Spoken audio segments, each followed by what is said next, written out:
नमस्कार। मैंने एक वीडियो बनाया था घातांक और करनी यानी इंडिसेस एंड सेट्स के बारे में, जिसके अंदर मैंने घातांक और करनी के नियम बताए थे। उन्हीं नियमों के अंदर एक नियम था कि किसी भी पूर्णांक संख्या की अगर घात 0 है तो उसका मान 1 आएगा। अब किसी ने मुझसे पूछा कि कैसे। ये जेन्युइन सवाल है। किसी भी क्लास के अंदर लगभग सब लोग घातांक और करनी के नियम बताते हैं, उनके जोड़ के घटाव के सबके नियम बताते हैं, लेकिन बच्चे जो होते हैं ये बात मान भी लेते हैं। और ये एक नियम और ये भी बताया जाता है कि किसी भी संख्या के ऊपर घात अगर 0 हो तो उसका मान 1 आता है। लेकिन ये सवाल ना तो टीचर क्लियर करता है कि कैसे आता है, और ना ही लगभग स्टूडेंट पूछते हैं कि ये मान कैसे 1 आता है। तो आज के इस वीडियो में यही क्लियर करेंगे कि किसी भी पूर्णांक संख्या की घातांक अगर 0 हो तो उसका मान 1 कैसे आता है। चलिए देखते हैं। अब हमारा सवाल यह है कि यहाँ पे जो संख्या दी है वो कोई भी इंटीजर नंबर है, इंटीजर नंबर है यानी कि पूर्णांक संख्या है। ठीक है। अब किसी भी पूर्णांक संख्या का घात अगर 0 हो तो उसका मान 1 कैसे आएगा। अब ये बताइए कि 2 की पावर 1 का मान कितना होगा।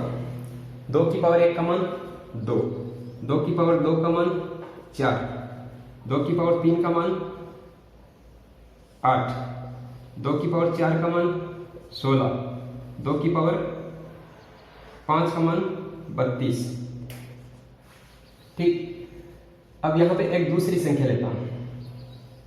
3 की पावर 1 का मान क्या होगा।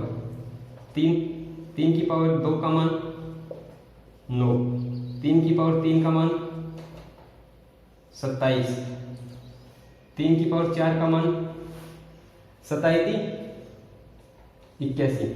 ठीक। और 3 की पावर 5 का मान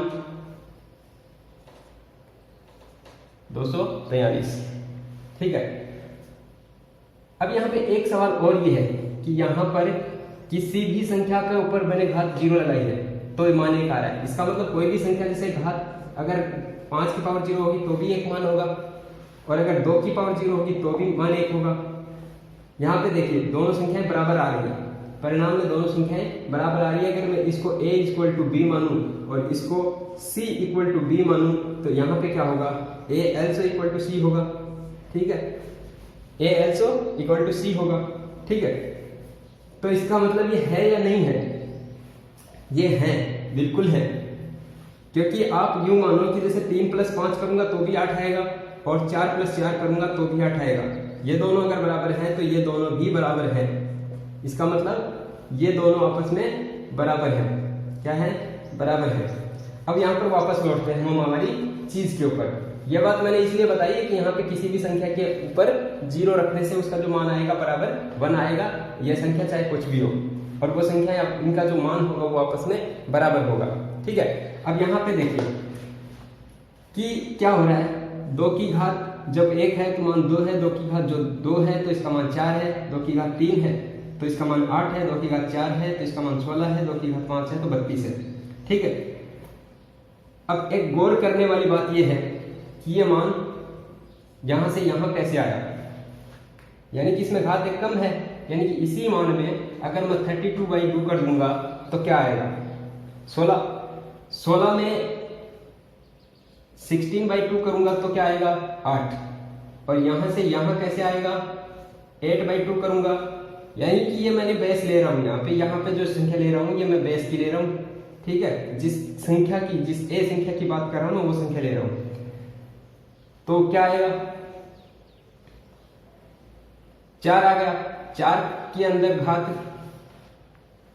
इसमें मैं 4 में 2 का भाग दूंगा तो क्या आएगा, 2 आ गया।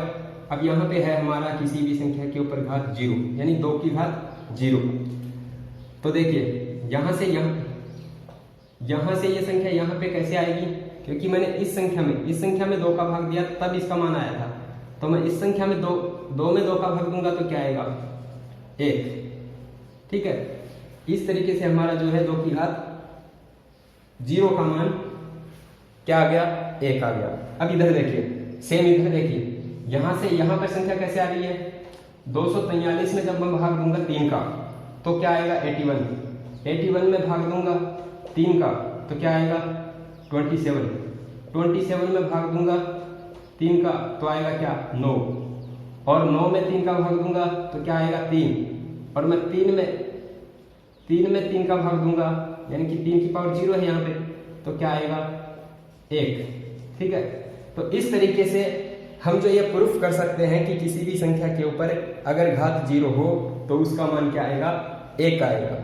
ठीक है, अब हमारा जो नेक्स्ट सवाल होगा, नेक्स्ट जो सवाल होगा वो होगा 0 की पावर अगर 0 हो तो उसका मान कितना आएगा, और जितना भी आएगा वो कैसे आएगा। ठीक है, अगर 0 की पावर 0 हो तो उसका मान कितना आएगा, ये जानना हो तो लाइक करो।